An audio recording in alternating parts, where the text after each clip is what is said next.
Welcome back, ladies and gentlemen. SoundHound AI Sound Stock posted earnings yesterday and after hours, and it was revealed that they did beat revenue expectations with 13.5 million versus an expected 13.1 million, an increase of 54% year over year. If we go over to the financials here and we look at the income statement, you'll notice Q1 of 2024 we had 11.59 million and we got 13.5 million. So that's a nice little about 2 million increase. But compared to the previous quarter, it was an increase of almost 50%.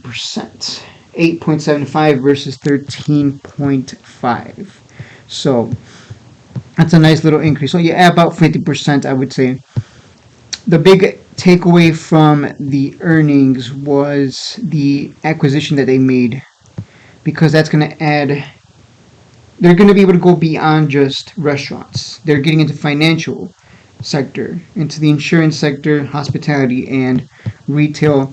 So we should look forward to more announcements, more catalysts with regards to them partnering up with other companies besides restaurants. And I know people are still looking forward to the McDonald'S partnership. We'll see if that happens, but I wouldn't bank on it too hard. Let's wait and see if we get maybe a bigger partnership with a healthcare company, because they really talked about healthcare and getting into that sector. Let's look at SoundHound. SoundHound did move in after hours, and I sold. I was fortunate enough to sell at the top. Let me show you here real quick. Let me pull out the Discord. Where is it? There we go. Sold my yesterday at 3:37 p.m. Sold my SoundHound at 5.54. Not much of a big move despite good earnings. Will re-add under $4.50.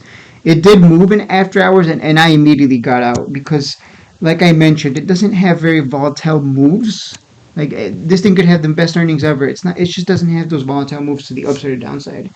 It did move in after hours, and I was like, you know what? I'm going to get out, take what the market gives you, and then I'll get back in nice and cheap at the bottom of this range down here at around $4. So that is what I'm looking for. Those who didn't sell thinking it was going to run to $10, they kind of have to hold and wait for the next cycle up. But for the time being, it's looking like we will be coming down to under $4 yet again, and that is where I will be looking to load up.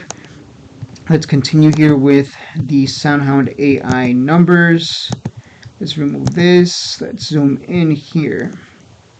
This has been a milestone quarter with strong customer momentum across all of our key industries, including several new global brands, said the CEO and co-founder of SoundHound AI.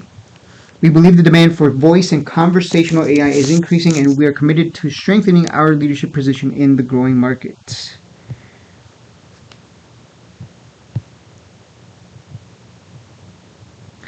An annual run rate of over 5 billion queries, second quarter up approximately 90% year over year. Cumulative subscriptions and bookings backlog customer metric was 723 million and roughly doubled year over year. They prepaid 100 million in debt, saving over 55 million in interest and fees over the remaining life of the loan, and closed with a strong cash balance of 201 million at the end of Q2.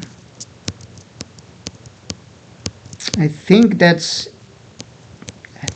pretty much the big takeaway. A lot of this is just rehashing what we already knew. You can see here they talk about the automotive and restaurant side or customer service side of things and partnerships, but I believe with that acquisition that they made, we should see more announcements with regards to healthcare, insurance sectors using their service, I should say. And the business outlook. Incorporating today's announcement of the acquisition of Amelia, SoundHound is updating its revenue outlook for 2024 and 2025. SoundHound now expects its full year 2024 revenue to exceed 80 million and its 2025 revenue outlook to exceed 150 million. That was previously 100 million, if I recall. So they think they're going to see a massive increase in revenues with each quarter that goes by, and it's probably because of that acquisition, being able to get into other sectors beyond just automotive and restaurants or customer service side of things. Anyways, I think that pretty much tells the story. The company, maybe the stock is going down, but the company itself, it's doing great. Again, not very volatile. It's just not, and it's a Friday. Fridays tend to be sell-off days. I believe it's a Friday. Sometimes I get confused. Yeah, it is a Friday.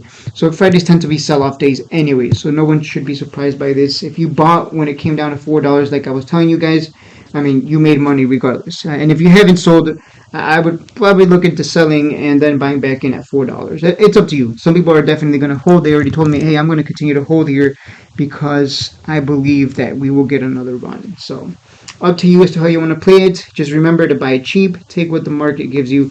That is it for the video. Don't forget to like and subscribe. I will see you in the next one.